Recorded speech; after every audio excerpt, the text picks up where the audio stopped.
কোলাঘাটের সাপুয়ায় মৃতদেহ উদ্ধার ঘিরে চাঞ্চল্য। ঘটনাস্থলে কোলাঘাট থানার পুলিশ। পূর্ব মেদিনীপুরে কোলাঘাট থানার দেরিয়াচক গ্রাম পঞ্চায়েতের সাপুয়া গ্রামের নাশাখালের ধারে এক ব্যক্তির মৃতদেহ উদ্ধার ঘিরে এলাকায় ছড়ালো চাঞ্চল্য। কি কারণে মৃত্যু তা এখনো জানা যায়নি। মৃতের নাম নিখিল সাত্রা, বাড়ি কুমরচক গ্রামে। গতকাল থেকে নিখোঁজ ছিলেন বলে জানা যাচ্ছে। কি কারণে মৃত্যু তা জানা যায়নি।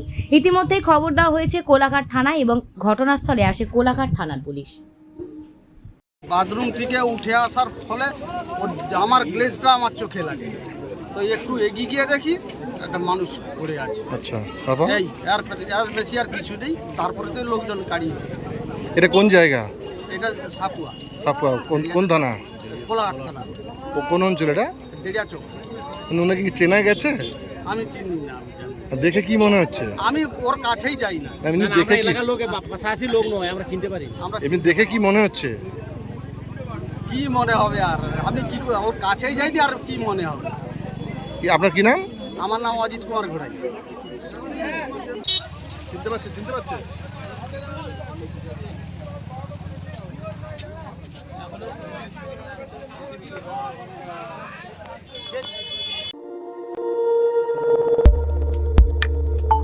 আমাদের সাথে থাকুন এবং দেখতে থাকুন নিউজ প্রাইম টাইমস, আপনাদের সাথে আপনাদের পাশে।